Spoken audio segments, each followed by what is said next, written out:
Marcos, capítulo 13.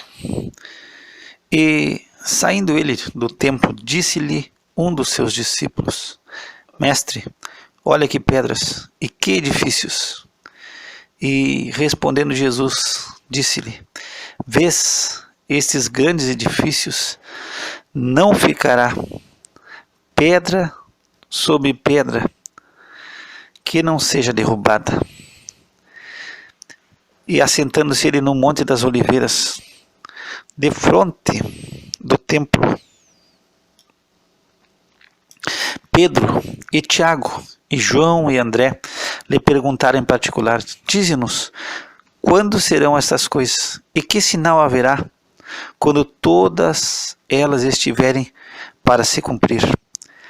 E Jesus, respondendo-lhes, começou a dizer: Olhai que ninguém vos engane, porque muitos virão em meu nome, dizendo: Eu sou o Cristo, e enganarão a muitos. E quando ouvires de guerras e de rumores de guerras, não vos perturbeis, porque assim deve acontecer, mas ainda não será o fim. Porque se levantará nação contra nação, e reino contra reino, e haverá terremotos em diversos lugares, e haverá fomes e tribulações. Estas coisas são os princípios das dores, mas olhai por vós mesmos, porque vos entregarão aos concílios e às sinagogas, e sereis açoitados, e sereis apresentados perante presidentes e reis, por amor de mim, para lhes servir de testemunho. Mas importa que o evangelho seja primeiramente pregado entre todas as nações. Quando, pois, vos conduzirem e vos entregarem, não estejais ansiosos de antemão pelo que haveis de dizer, nem premediteis, mas o que vos for dado naquela hora, isso falai. Porque não sois vós o que falais, mas o Espírito Santo. E o irmão entregará à morte o irmão, e o pai ao filho, e levantar-se-ão os filhos contra os pais, e os farão morrer. E sereis odiados por todos por causa do meu nome. Mas quem perseverar até ao fim, esse será salvo. Ora, quando vós virdes a abominação do assolamento, que foi predita por Daniel o profeta, estando onde não deve estar, quem lê, entenda. Então os que estiverem na Judéia, fujam para os montes. E o que estiver sob o telhado, não desça para casa, nem entre a tomar coisa alguma de sua casa. E o que estiver no campo, não volte atrás para tomar as suas vestes. Mas ai das grávidas e das que criarem naqueles dias. Orai, pois, para que a vossa fuga não suceda no inverno, porque naqueles dias haverá uma aflição tal, qual nunca houve desde o princípio da criação, que Deus criou, até agora, nem jamais haverá. E se o Senhor não abreviasse aqueles dias, nenhuma carne se salvaria. Mas, por causa dos eleitos que escolheu, abreviou aqueles dias. E então, se alguém vos disser: Eis aqui o Cristo, ou ei-lo ali, não acrediteis. Pois se levantarão falsos cristos e falsos profetas, e farão sinais e prodígios para enganarem, se for possível, até os escolhidos. Mas vós vede, eis que de antemão vos tenho dito tudo. Ora, naqueles dias depois daquela aflição, o sol se escurecerá e a lua não dará a sua luz, e as estrelas cairão do céu, e as forças que estão nos céus serão abaladas. E então verão vir o Filho do Homem nas nuvens, com grande poder e glória. E ele enviará os seus anjos e ajuntará os seus escolhidos desde os quatro ventos, da extremidade da terra até a extremidade do céu. Aprendei, pois, a parábola da figueira. Quando já o seu ramo se torna tenro e brota folhas, bem sabeis que já está próximo o verão. Assim também vós, quando virdes sucederem estas coisas, sabei que já está perto as portas. Na verdade vos digo que não passará esta geração sem que todas essas coisas aconteçam. Passará o céu e a terra, mas as minhas palavras não passarão. Mas aquele dia e hora ninguém sabe, nem os anjos que estão no céu, nem o Filho, senão o Pai. Olhai, vigiai e orai, porque não sabeis quando será o tempo. É como um homem que, partindo para fora da terra, deixou a sua casa e deu autoridade aos seus servos e a cada um a sua obra, e mandou ao porteiro que vigiasse. Vigiai, pois, porque não sabeis quando virá o Senhor da casa. Se à tarde, se à meia-noite, se ao cantar do galo, se pela manhã, para que, vindo de improviso, não vos ache dormindo. E as coisas que vos digo, digo-as a todos, vigiai. Capítulo 14. E dali a 2 dias era a Páscoa e a festa dos pães ázimos, e os principais sacerdotes e os escribas buscavam como o prenderiam com dolo e o matariam. Mas eles diziam, não na festa, para que porventura não se faça alvoroço entre o povo. E estando ele em Betânia, assentado à mesa em casa de Simão o leproso, veio uma mulher que trazia um vaso de alabastro com unguento de nardo puro de muito preço. E quebrando o vaso, lhe o derramou sobre a cabeça. E alguns houve que em si mesmos se indignaram e disseram, para que se fez esse desperdício de unguento? Porque podia vender-se por mais de 300 dinheiros e dá-lo aos pobres. E murmuravam contra ela. Jesus, porém, disse, deixai-a, por que a molestais? Ela fez-me boa obra, porque sempre tendes os pobres convosco, e podeis fazer-lhes bem quando quiserdes, mas a mim nem sempre me tendes. Esta fez o que podia, antecipou-se a ungir o meu corpo para a sepultura. Em verdade vos digo que, em todas as partes do mundo, onde este evangelho for pregado, também o que ela fez será contado para a sua memória. E Judas Iscariotes, um dos 12, foi ter com os principais sacerdotes para lhe o entregar. E eles, ouvindo-o, folgaram e prometeram dar-lhe dinheiro, e buscava como o entregaria em ocasião oportuna. E no primeiro dia dos pães ázimos, quando sacrificavam a Páscoa, disseram-lhe os discípulos, aonde queres que vamos fazer os preparativos para comer a Páscoa?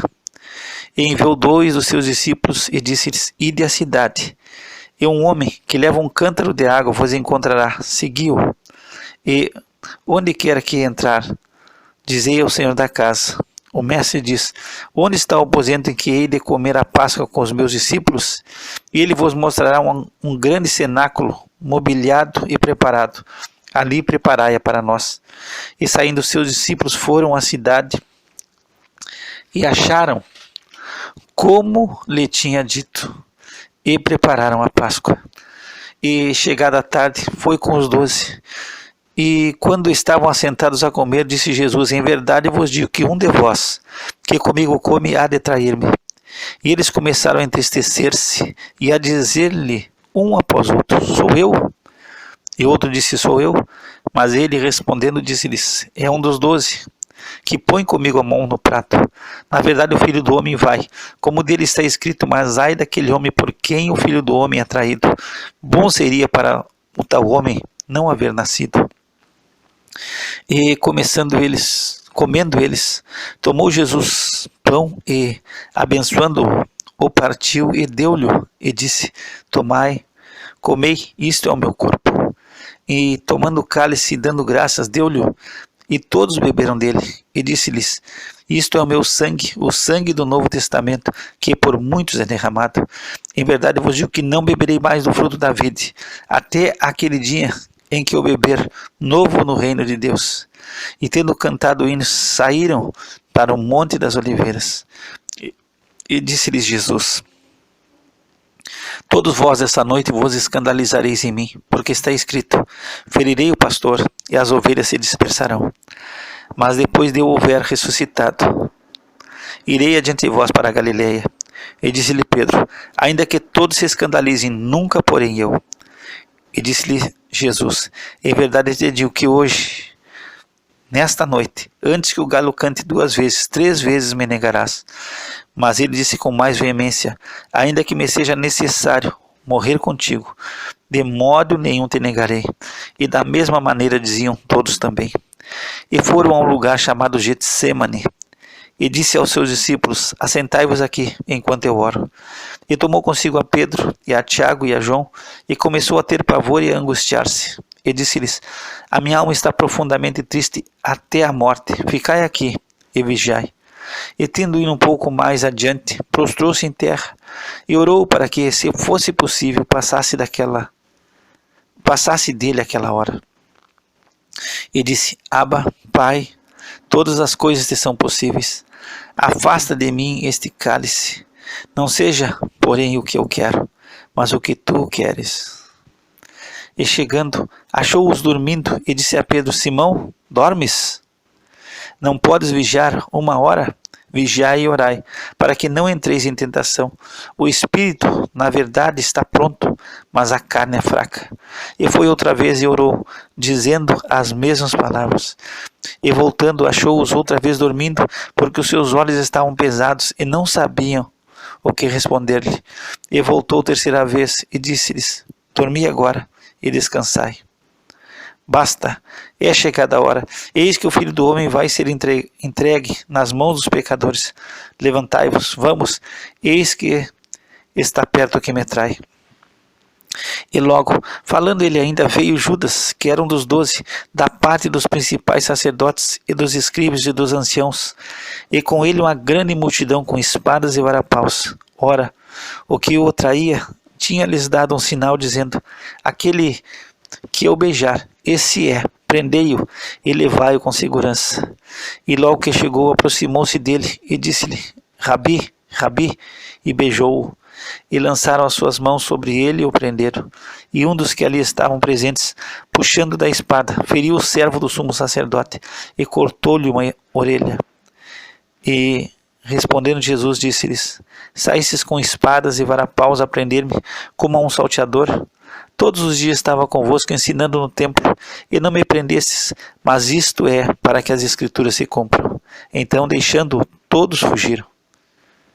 E certo jovem o seguia, envolto em um lençol, sobre o corpo nu, e os jovens lançaram-lhe a mão, mas ele, largando o lençol, fugiu deles nu. E levaram Jesus ao sumo sacerdote, e ajuntaram-se todos os principais sacerdotes, os anciãos e os escribas. E Pedro o seguiu de longe até dentro do pátio do sumo sacerdote, e estava sentado com os servidores, aquentando-se ao fogo.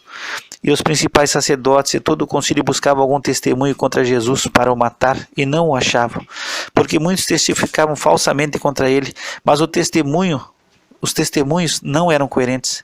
E levantando-se alguns, testificaram falsamente contra ele, dizendo: nós ouvimos-lhe dizer: eu derrubarei este templo construído por mãos de homens, e em 3 dias edificarei outro, não feito por mãos de homens. E nem assim o seu testemunho era coerente. E levantando-se o sumo sacerdote no sinédrio, perguntou a Jesus, dizendo: nada respondes? Que testificam esses contra ti? Mas ele calou-se e nada respondeu. O sumo sacerdote lhe tornou a perguntar e disse-lhe: és tu o Cristo, filho do Deus bendito? E Jesus disse-lhe: eu o sou. E vereis o Filho do Homem assentado à direita do poder de Deus, e vindo sobre as nuvens do céu. E o sumo sacerdote, rasgando suas vestes, disse: para que necessitamos de mais testemunhas? Vós ouvistes a blasfêmia. Que vos parece? E todos os consideraram culpado de morte. E alguns começaram a cuspir nele e a cobrir-lhe o rosto, e a dar-lhe punhadas e a dizer-lhe: profetiza. E os servidores davam-lhe bofetadas. E estando Pedro embaixo no átrio, chegou uma das criadas do sumo sacerdote, e vendo a Pedro, que se estava aquentando, olhou para ele e disse: tu também estavas com Jesus o Nazareno. Mas ele negou-o, dizendo: não o conheço, nem sei o que dizes. E saiu fora ao alpendre, e o galo cantou. E a criada, vendo-o outra vez, começou a dizer aos que ali estavam: este é um dos tais. Mas ele o negou outra vez.